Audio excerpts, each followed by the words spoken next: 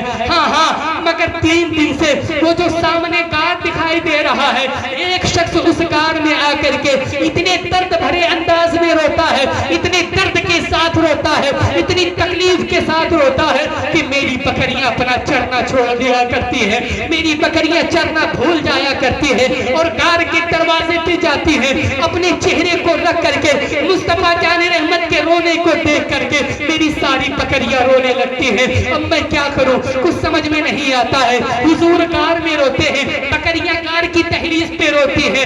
وہ اب چرواہا کہتا ہے لیکن تعجب کا مقام یہ ہے, لیکن کمال کا مقام یہ ہے کہ میری بکریاں روز چر کر کے جاتی ہیں, دودھ دیا کرتی ہیں, لیکن جب سے 3 دن سے وہ شخص آیا ہے غار میں رو رہا ہے, اس کا رونا دیکھ کر کے میری بکریاں دہلیز پہ بیٹھ جاتی ہیں. یہ بھی روتی ہیں, یہ بھی روتی ہیں, نہ چرتی ہیں, نہ کچھ کھاتی ہیں, نہ کچھ پیتی ہیں. لیکن کمال تو یہ ہے, تعجب تو یہ ہے, جب شام کو گھر جاتی ہے تو روزانہ سے زیادہ دودھ دیتی ہے.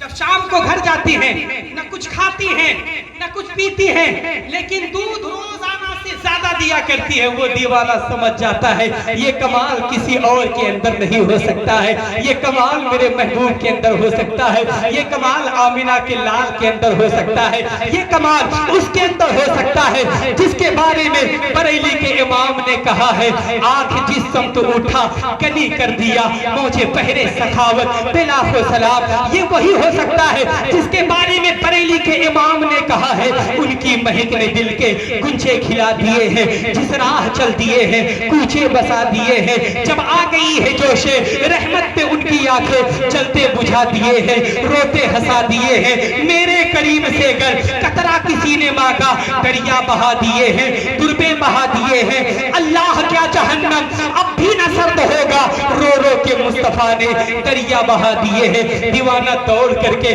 غار کے قریب جاتا ہے، دیوار کے غار کے دہلیز پہ کھڑا ہوتا ہے، آقا کریم کو دیکھتا ہے، کیا دیکھتا ہے؟ مصطفیٰ جان رحمت بے قرار ہے، آقا کریم زار و قطار رو رہے ہیں، مصطفیٰ جان رحمت کو یاد کر رہے ہیں۔ اس دیوانے نے آقا کو نہیں پکارا ہے بلکہ وہاں سے اپنے سفر کو شروع کیا ہے، مدینہ طیبہ میں آیا ہے۔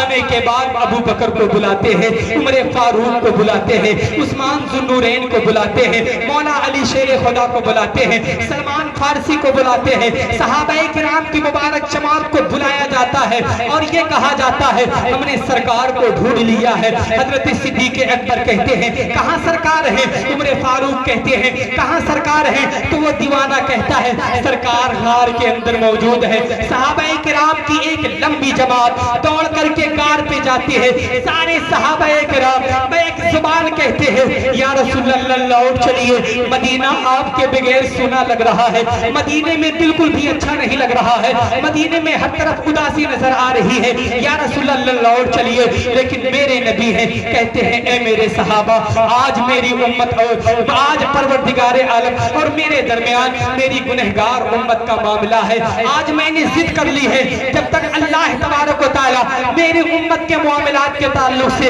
کوئی حتمی فیصلہ نہیں فرمائے گا تب تک میں غار سے باہر نہیں جاؤں گا، غار میں ایسے روتا رہوں گا۔ صحابہ کرام تڑپ جاتے ہیں، حضرت صدیق اکبر دوڑ کر کے آگے جاتے ہیں، اپنے دستے مبارک میں اپنی سفید داڑھی کو لے کر کے کہتے ہیں یا رسول اللہ سفید داڑھی کا واسطہ ہے، مدینے میں لوٹ چلیے۔ عمر فاروق روتے ہوئے جاتے ہیں، عثمان ذو النورین روتے ہوئے جاتے ہیں، کہتے ہیں یا رسول اللہ مدینے میں لوٹ چلیے، مدینے میں اداسی نظر آ رہی ہے۔ مولا علی شیر خدا آقا کریم کے قدم مبارک کو پکڑ لیتے ہیں، کہتے ہیں یا رسول اللہ مدینے میں لوٹ چلیے۔ لیکن میرے نبی آج صحابہ کرام کی بات نہیں سن رہے ہیں بلکہ ہمارے اور آپ کے درد کو یاد کر رہے ہیں، پروردگار عالم سے ہمارے اور آپ کے معاملات کو طے کر رہے ہیں۔ اتنے میں صحابہ کرام سے میرے نبی نے یہ کہا اے میرے صحابہ جب تک اللہ تبارک و تعالی میری امت کے تعلق سے کوئی بخشش کا فیصلہ نہیں فرمائے گا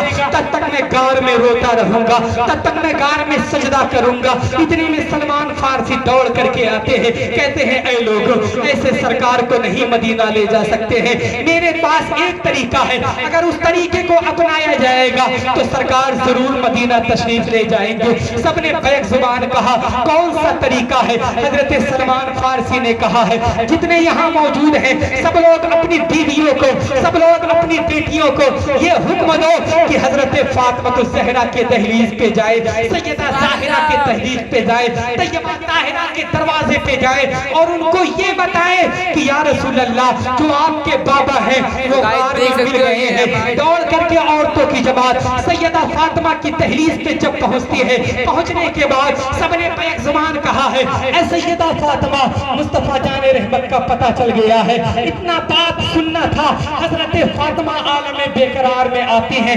70 پیوند والی چادر اپنے آپ کو پردے میں کرتی ہے، عورتوں کے جھرمٹ میں اس طریقے سے نکلتی ہے کہ حیا ان کو سلامی پیش کرتی ہوئی نظر آتی ہے۔ غار پہ پہنچتی ہے، صحابہ باہر کھڑے ہیں، عورتوں کی جماعت باہر کھڑی ہے، حضرت فاطمہ غار کے اندر جاتی ہے، غار کے اندر میرے نبی موجود ہیں، فاطمہ کی بیٹی فاطمہ موجود ہے، نبی کی لاڈلی بیٹی فاطمہ موجود ہے۔ فاطمہ اپنے مبارک ہاتھ کو آقا کریم کے زانوں پہ رکھ کر کے ان کے قدم مبارک پہ رکھ کر کے کہتی ہے بابا مدینے میں لوٹ چلیے، کتنی بے قراری کے ساتھ ہم نے آپ کو تلاش کیا ہے۔ حسنین کریمین 3 دن کے اندر کئی مرتبہ کہہ چکے ہیں امی نانا کہاں چلے گئے ہیں، نانا کے بنا مدینہ اداس لگ رہا ہے، مسجد نبوی کا منبر اداس لگ رہا ہے، مدینے کی گلیاں تر و تنہا لگ رہی ہیں، مدینے کی گلیوں میں اندھیرا معلوم ہو رہا ہے، امی نانا کہاں ہے، کچھ اچھا نہیں لگ رہا ہے۔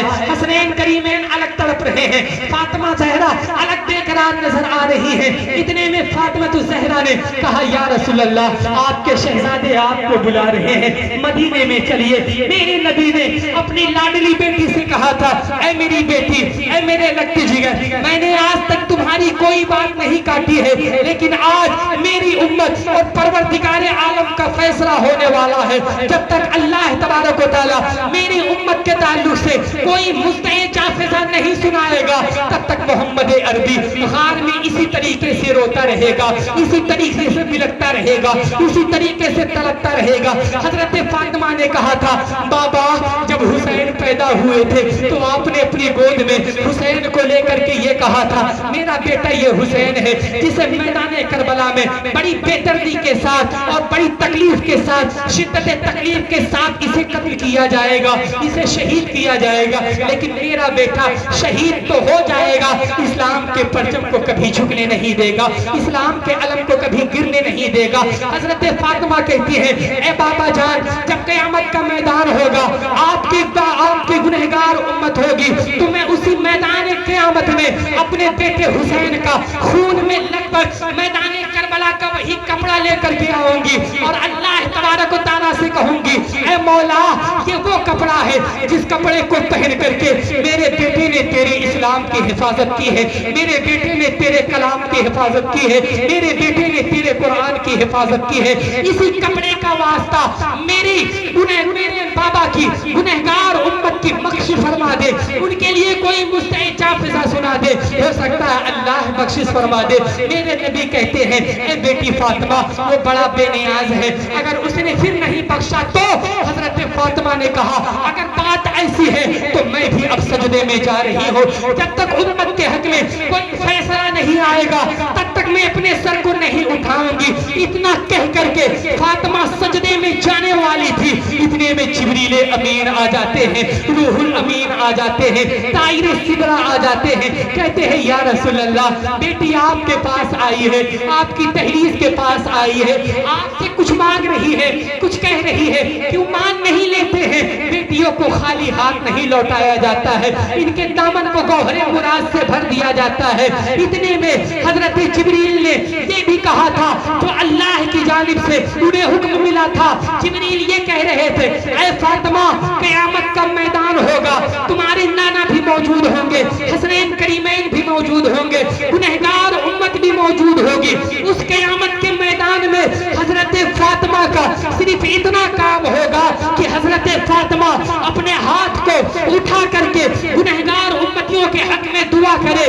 دعا کرنا فاطمہ کا کام ہوگا اور آپ کے نانا کی, آپ کے بابا کی گنہگار امتیوں کو بخشنا یہ مجھ خدا کا کام ہوگا. یہ پیغام اللہ تبارک و تعالیٰ نے حضرت فاطمہ الزہرا کو اس وقت سنایا تھا جب میرے نبی غار کے اندر رو کر کے اللہ تبارک و تعالیٰ سے ہمارے اور آپ کے فیصلے طے کر رہے تھے, ہماری اور آپ کے بخشش کے پروانے اللہ تبارک و تعالیٰ سے مانگ رہے تھے. اس وقت حضرت فاطمہ نے آ کر کے ہماری مدد کی تھی اور ہماری حفظ کی تھی, اور ہمارے تعلق سے فاطمہ کے جو ہے اوپر یہ پیغام آیا تھا کہ اے فاطمہ قیامت کے دن تو جنتی جوان اور جنتی عورتوں کی سردار بنائی جائے گی. جہاں ایک طرف تجھے جنتی عورتوں کا سردار بنایا جائے گا وہاں تجھے اتنا حق دیا جائے گا کہ تو اگر اپنے بابا کے امتی کے حق میں دعا کر دے گی تو کتنا بھی گنہگار امتی کیوں نہ ہو اللہ تبارک و تعالیٰ اسے جہنم سے نکال کر کے جنت میں ڈالتا ہوا نظر آئے گا. یہ مقام و مرتبہ اللہ تبارک و تعالیٰ نے حضرت فاطمہ کو دیا ہے. وہ نبی جو دن کو بھی رات کو بھی خلوت میں بھی جلوت میں بھی ہر وقت ہمیں اور آپ کو یاد کر کے روتے رہے, اس نبی کے نواسے کی اگر محفل سجی ہے تو ہمارے اوپر یہ لازم و ضروری ہوتا ہے کہ اپنے گھر بار کو چھوڑ کر کے ان کی محفل میں آئیں, ان کے تذکروں کو سنیں, ان کے بیان کو سنیں. ان کی محفل میں آنا ہمارا کام ہے اور کربلا والوں کے صدقے توسل میں ہمارے دلوں کو ایمان سے نور کرنا یہ امام حسین کا کام ہے. باتیں بہت ساری ہیں, ابھی تو میں نے وفات رسول کے تعلق سے کچھ بتایا ہی نہیں, چونکہ ہمارے مہمان خصوصی بیٹھے ہیں, ان کا بھی خطاب آپ کو سننا ہے. انشاءاللہ بچی ہوئی گفتگو ہو سکتا ہے کل جمعہ میں آپ کو بتانے کی ضرور کوشش کروں گا. اللہ کریم کی بارگاہ میں دعا ہے میرے کہنے میں آپ کے سننے میں اگر کسی بھی قسم کے آمدن یا سہمت معروفاً یا مجہولاً غلطی خامی لغزش واقع ہو گئی ہو تو پاک پروردگار عالم اسے معاف فرمائے اور ہمیں کربلا والوں کے نقش قدم کی اتباع کرنے کی توفیق عطا فرمائے. اور یہ جو 8 روزہ 9 روزہ محفل شہدائے کربلا ہونے والی ہے اس